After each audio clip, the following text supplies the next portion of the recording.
Hey everybody, first of all, tell me if on my end this looks like a little bit unfocused. Maybe it's just my imagination. Maybe a little bit better in editing.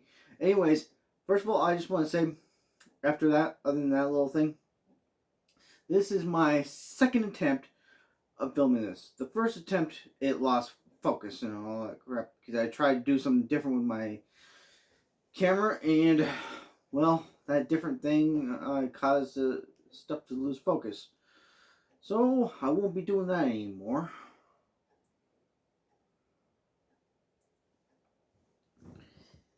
Anyways, so I'm gonna try my best to go over how I did in my first take. Although, I, let's see how it goes. Anyways, the chapter is titled "Warrior of Liberation." Now, first of all, a couple things. One, we were wrong about the name of the devil fruit, or what the devil fruit actually was. There was a thing about the resin fruit. I didn't. It was not my theory, but I was 100% on board with it because it made sense. It absolutely, 100% made sense. Sorry, I was trying to get the words out there right there, and I don't know what the heck happened. I just kind of stumbled. Anyways, but Luffy's devil fruit, it's not resin. He is the sun god Nika and Joy Boy, which we basically knew that, but I'm gonna get into that in a little bit. The thing is, the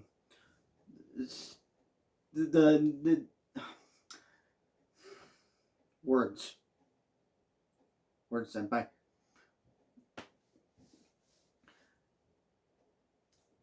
The name of Luffy's fruit is a human fruit model Nika.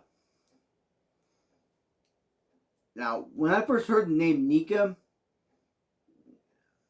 I didn't think it would be the name of a devil fruit.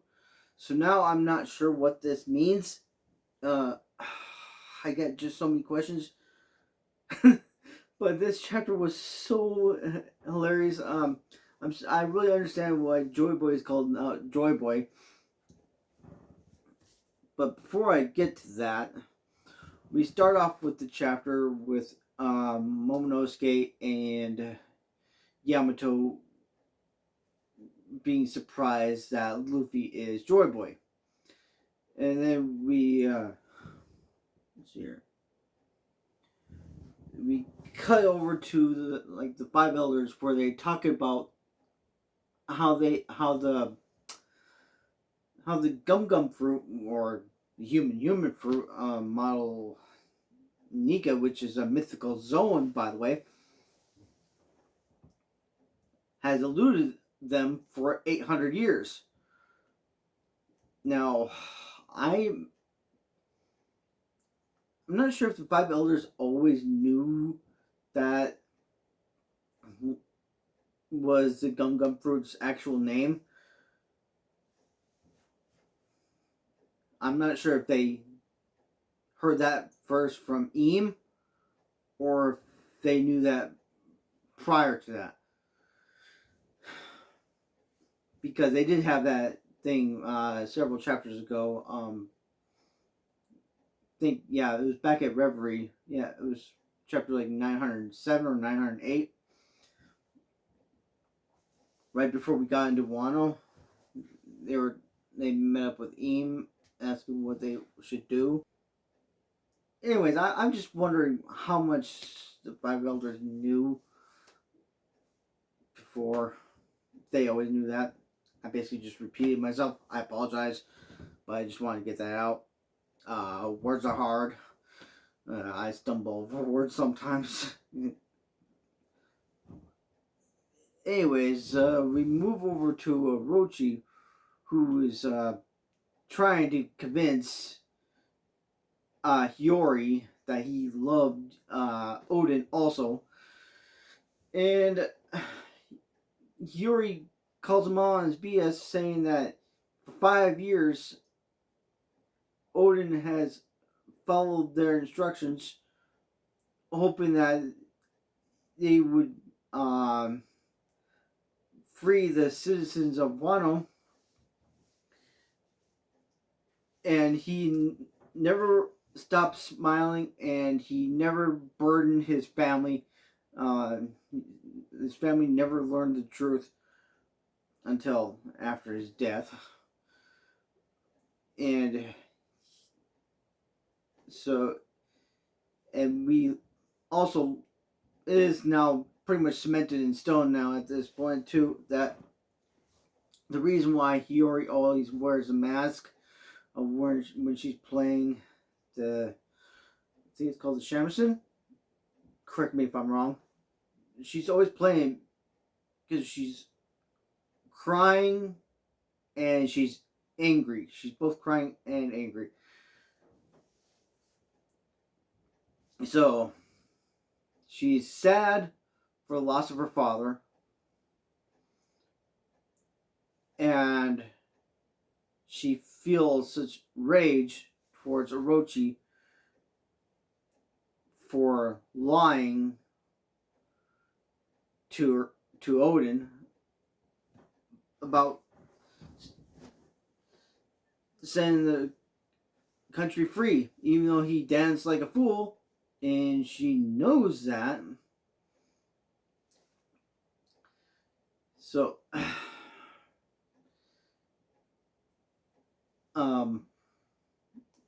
we do get after their little thing though, we cut back over to Luffy. He activates his fifth gear, which, I mean, we all knew that the devil fruit, that the awakening was going to be the fifth gear. We knew that. I heard some theories about that, and for now, I'm not so good with theory crafting myself. I'm trying to come up with some of my own theories, but I've only been weekly for about a year. I've been weekly since chapter 992, so I've been weekly for 152 chapters now. No, wait a minute. No, wait, not 150. Just 52. So, wow. Whoa, that not 152, just 52. That was terrible math. I might leave all that in just for amusement sakes, because that was kind of amusing that I got such a bad math. I'm usually better at math than that. Trust me. Believe me, I'm usually better. So, but the thing that I'm just thinking about Luffy's fight with Kaido when he grabs Kaido out of the performance floor and back up to the roof. He swings him down like a ragdoll, and that's already been said on YouTube. But I'm echoing that because it makes sense, and that's what Luffy's doing. That's what Kaido is basically. He's just a Luffy's plaything at this point, and it's just, and Luffy's got like such joy. He's just so happy. I am trying to understand what this means with his devil fruit. Why he is just. I mean, Luffy's always been cheerful. We know that. But ever since the human fruit model Nika awakened, he's been very happy. He's just got like the biggest smile, and he's just rolling on the ground, just laughing uncontrollably, and Kaido launches a blast breath at him, and this is the funniest part. Uh, Luffy has the Looney Tunes eyes, with the eyes just going out of his head, and he just lifts up the ground, or yeah, I'm gonna call it the ground. It's the roof of the skull dome, and he blocks the blast breath with that. So, seeing this encounter with Luffy and Kaido really makes me wonder, how strong was the original Joy Boy? And what led to his defeat? Because we all know that he was defeated, otherwise the world government wouldn't be in charge. Unless if, yeah. I don't know. It's just. Anyways, at this point I'm rambling on. The last part of the chapter was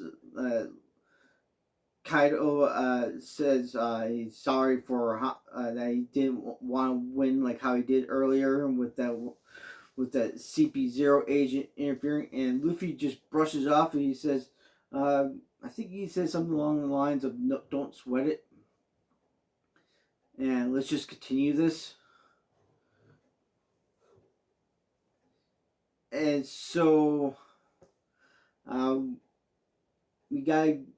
I'm waiting for the next chapter. 10:45 should be very very hype, very fun. I'm not sure if it'll be as fun as this one because I mean, I I never would have expected what I saw with Luffy in this chapter. It was fun, and before I close out, I'm gonna say one more thing. People were concerned. I follow a bunch of people on YouTube, and there was a concern that Luffy might be possessed, and I get that whole thing because in Naruto there was the whole thing about the Sage of 6 Paths, and the whole thing about the Nine-Tailed Fox. So I'm. It doesn't seem like Oda's going that route, and I'm very glad about that, and I'm sure everybody else is too. I didn't really think. I personally didn't believe that Oda would go that route because I mean that has already been done. So I don't think Oda would do something that's already been done, especially so as recently as that. Anyways, I'm gonna close it out here because now I really am rambling. So hopefully this video is not gonna lose focus this time, and I don't have to re-record this. I'll find out in editing though. So I'll see you guys in the next video, which I'll probably do 10:45, or I'll probably I have a bounty video that I'm working on. I did hint at that I've been working on a bounty video. I've been working on it for like about a month. I recorded it about a month ago, and I haven't finished editing it because I'm gathering resources for it. So I'll see you guys later.